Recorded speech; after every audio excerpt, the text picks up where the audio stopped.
October 27th, 1989 was a rough day for the Famicom. Not one, not two, but 3 baseball games were released that day. And the other 2 games have their own problems.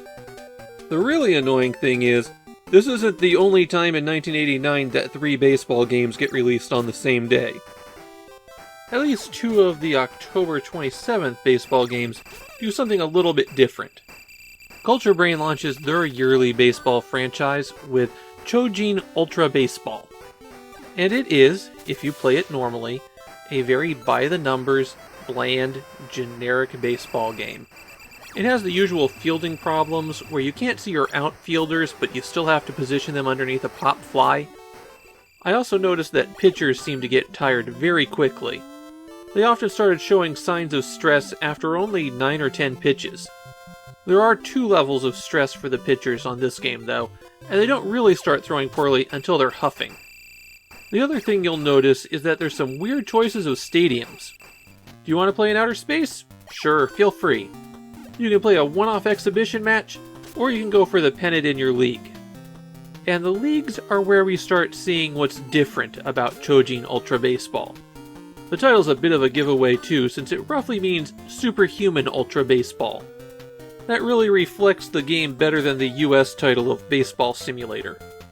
There's 3 leagues here. The first league is just normal baseball. The other 2 leagues are where things get wacky. Players have superhuman stats, and many of them have superpowers. The difference between the Paradise League and the Ultra League is how strong they are, with the Ultra League having more powers and able to use them more often. You have a certain number of points that you can use through the game, and you spend those every time you use a power, whether you're successful or not. When you're batting, it's easy.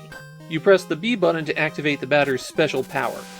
You could spin around like a whirlwind, hitting anything that comes through, or you could make the ball that you hit a bomb that blows up someone when they catch a pop fly. Using the powers with the pitchers is a little bit different. You have to press up twice on the controller to activate the power, and then you can press down to select which power to use. Most of the pitcher powers just come down to throwing the ball a lot harder, and smashing the bat if they do somehow connect. If both the pitcher and the batter use an ultra power, they tend to cancel each other out. There's also ultra powers for fielding, like you can press the B button to jump super high. I found the fielding powers to be less helpful since I couldn't tell where the ball was going. There's a few more special things to mention about Choujin Ultra Baseball, mainly surrounding its release. There was a limited edition version of the game. It has the exact same game on the cartridge, but a different box and label. Now you might think you have to pay a whole lot for such a wonderful limited edition. Well, the thing is, around this time Culture Brain heavily overprinted all of their games, and sealed cases of games are still easily available. So in the regular edition, if you pay 100 yen, you're probably paying a bit much for this game. And in the limited edition, I've seen it for less than $10 at places that know it's a limited edition. I don't think Choujin Ultra Baseball is a great baseball game. The actual gameplay feels a little bit worse than Famista, and Famista's not exactly top of the line anymore. But with those powers, that turns it into something different. And I think that if I was sitting down to play a baseball game with a friend, this is what I would break out. Against a human, there's a lot of bluff and double bluff you can pull with the abilities. So while going after the pennant isn't a lot of fun, throwing a fastball that breaks your friend's bat in 2 is.